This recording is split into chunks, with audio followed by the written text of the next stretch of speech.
adalah satu penghormatan sekali lagi untuk bersama dalam sidang Antarabangsa berpangkalan kepada ASEAN dengan ISIS untuk menjadikannya wacana yang segar.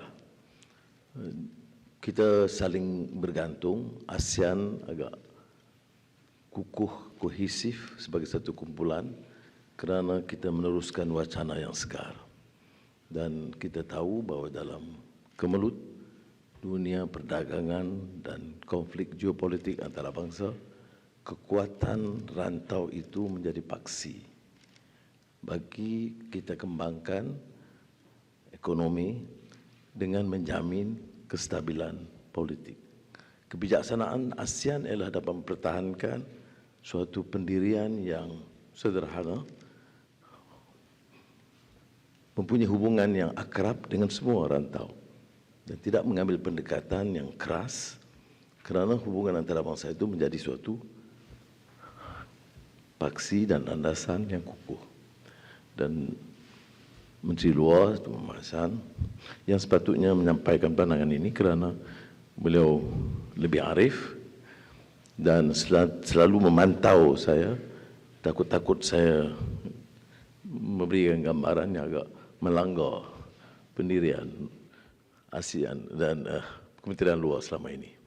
Excellencies, ladies and gentlemen, today we stand as witnesses to an international order mired in crisis and uncertainty, swept by the tides of major power rivalry, strained by geo-economic pressures, and increasingly challenged by non-traditional security issues. These are not unfamiliar to us, but their impact, especially here in Southeast Asia, has never been so acutely felt. It has compelled us to reassess our strategic outlooks, revisit our national priorities, and navigate the growing complexities of our relationship. We find ourselves at a pivotal juncture. Will we remain bystanders as the world reconfigures itself, or will we choose to be agents of change? Do we reassess long-standing alliances of friendships, or do we reaffirm multilateral cooperation in the service of humanity? Now, ASEAN has laid a solid foundation that has guided us through disputes and crises, be it sovereignty and border issues, the scourge of pandemics, or climate disasters.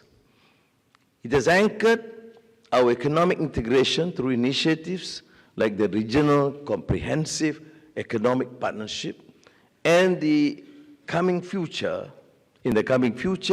the Digital Economic Framework Agreement. We will continue to place our trust in ASEAN's founding principles and its enduring potential. But we must go further in strengthening our collective resolve. And I am fortunate to chair with establishing excellent relations with the King, President, and Prime Ministers throughout ASEAN. The most contentious issues, even in Myanmar, when I decided to meet both the SEC Prime Minister, Senior General, and also NUG Prime Minister, when I engaged our leaders, there was immediately some consensus. Immediate peace, ceasefire, and unrestrained humanitarian assistance. So through Excellencies, Ambassadors, and High Commissioners, may I express my profound thanks. I would not be able to do this without their total support and trust. And this is something which I consider a remarkable feat in terms of bilateral and international relations. I'm leaving now to Johor, and I've often reiterated this point, that it's hardly any country that I know of, or in terms of bilateral relations, where you have two countries based on trust and commitment to uplift the living conditions of both countries, establish that joint Johor-Singapore Economic Zone. And similarly, with the border with Thailand, we're working relentlessly to forge its new understanding, economic relationship, to ensure that the poorer provinces in the south and of Thailand and the poorer provinces in the north of Malaya can work together to build this economic relationship that could propel growth and therefore resolve some of the outstanding issues. So we still continue to have border disputes. I'm not highlighting too much about Cambodia, Thailand now, because as you know, Malaysia is a maritime country. We have border issues with all countries. But that has not stopped us from focusing on our priorities, excellent bilateral relations, peace and security, and working together in all issues, economic, cultural, political, educational, and I think that should be the way forward. So Malaysia in that sense is fortunate. When we assume the ASEAN chairmanship this year, we were able to explore and expand this horizon. But this year is, of course, a year of significance, not only for our region, but our shared hopes and aspirations. Now, as agents of change, our role must not merely reflect ASEAN's values, but we must attempt to shape them. We must confront the hard truth about our regional architecture, renew our commitment to shared responsibilities, and strengthen cooperation beyond just rhetoric. We are preparing for a world wrought with challenges and must enhance regional integration. With respect to the American ambassador, I still use enhance and not enhance. No, this standard joke I have with Ambassador Kagan, because when I used to teach Georgetown, and every time I say enhance, they would smile. It sounds, exciting to the students. Because we say enhance or water, please. They will correct my English. They say enhance, sir, and water, please. Oh, not easy to deal with these American guys. Now, so the challenge must be to enhance regional integration, develop additional economic ties, and tap future catalysts of growth, including digital transformation, the exponential surge of artificial intelligence, and energy transition. And again, during the last ASEAN meeting with Vietnam, and I understand Laos, Cambodia, Thailand, and Singapore were able to decide and forge through this ASEAN power grid. Phenomenal feat and progress in terms of having this alternative energy and the ASEAN power grid. Now, we are working again towards upgrading existing trade agreements among member states and dialogue partners. And I've said this repeatedly. Our strength is to secure peace and understanding. Our limitation is the lack of intra-ASEAN trade and joint investments, which now has been the new focus of ASEAN leaders. And more so, in the face of rising protectionism, we must remind ourselves that trade is not a sideshow of security.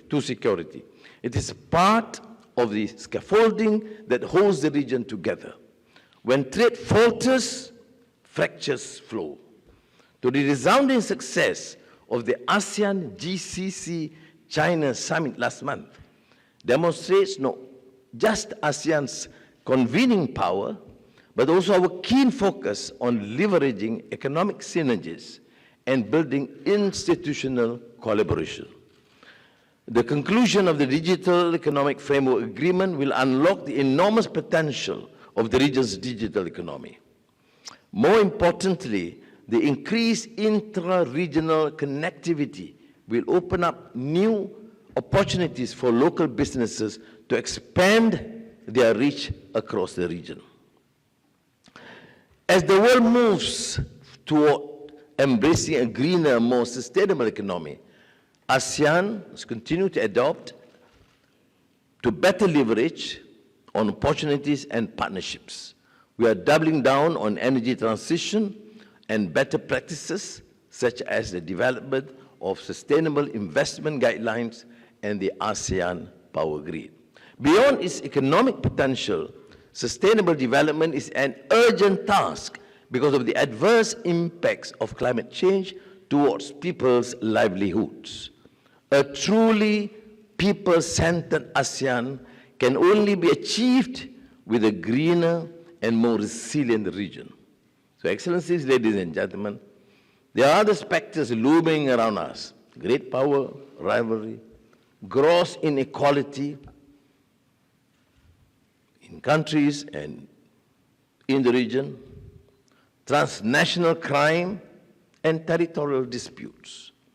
The path ahead is to close ranks and act in unison in facing these challenges so that they do not weaken ASEAN as a bloc.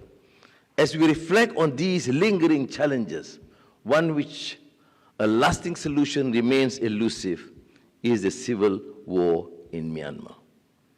Now, Malaysia deems it a profound responsibility to mobilize every viable ASEAN mechanism and cooperate with all partners towards the de-escalation of violence and further down the road, a Myanmar-led and Myanmar-owned peace process.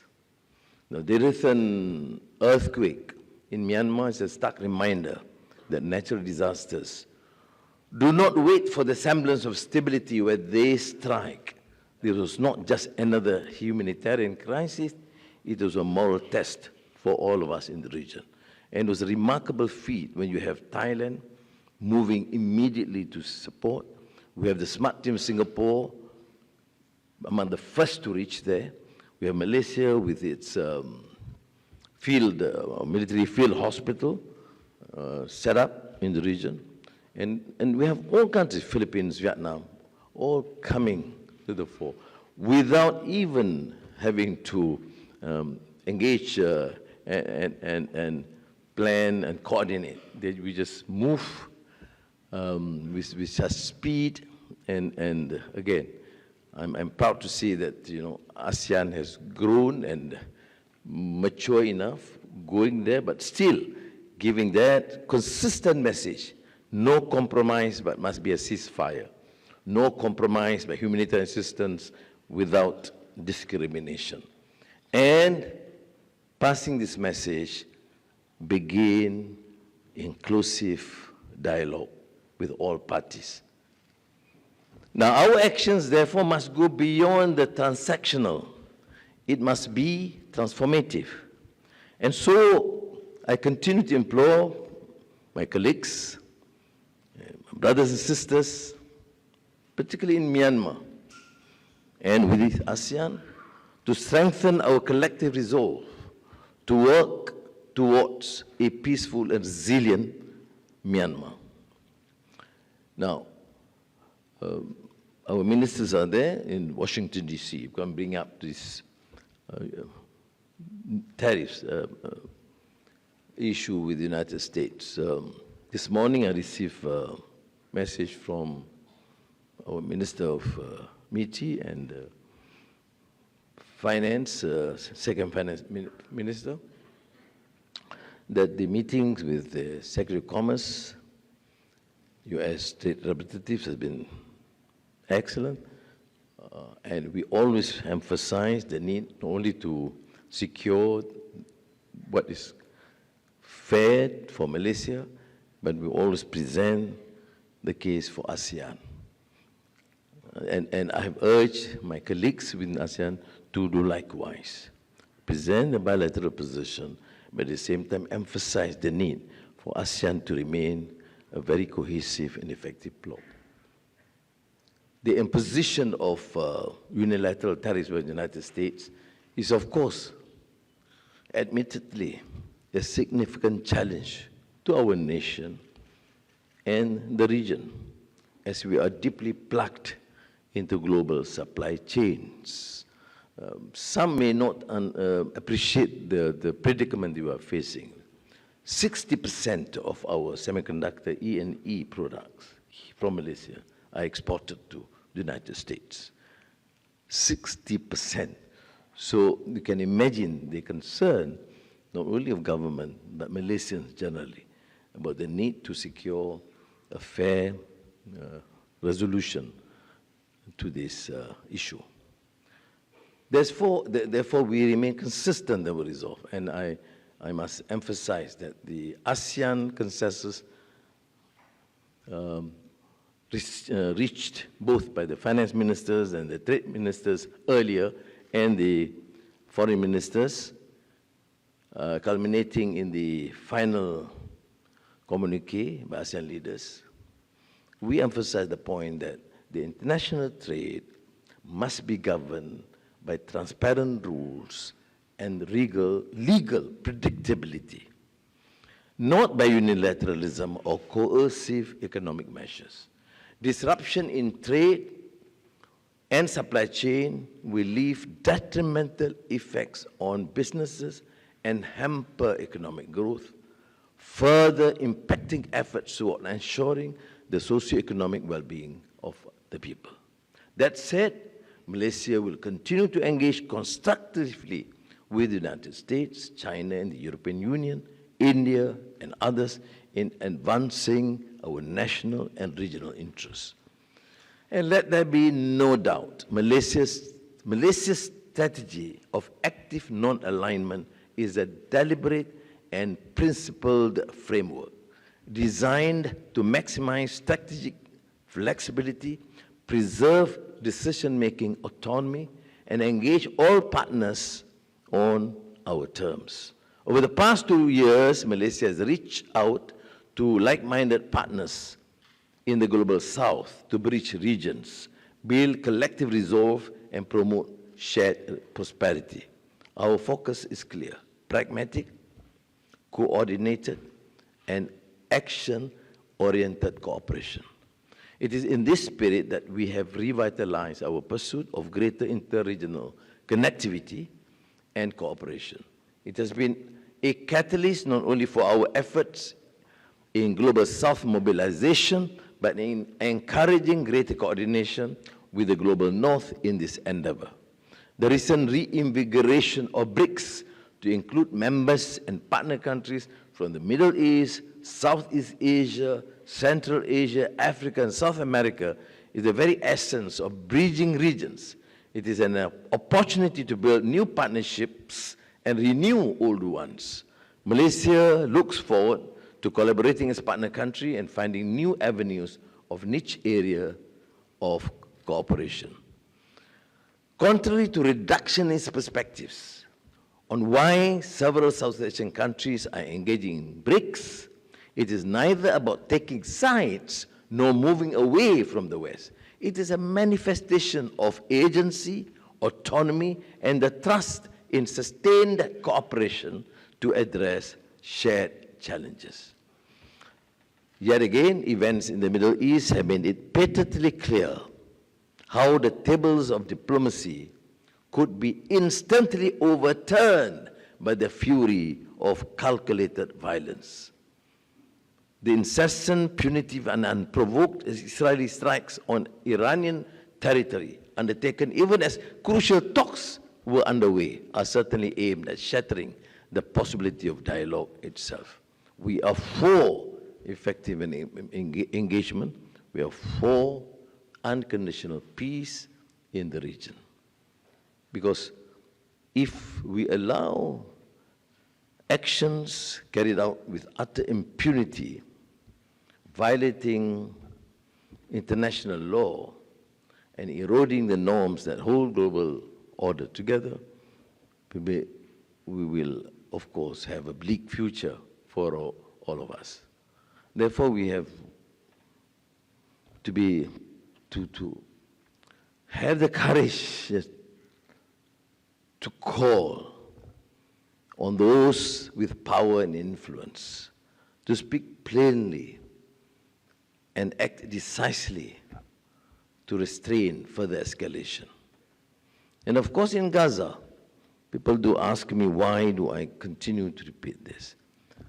It's a far distant land, but the ramifications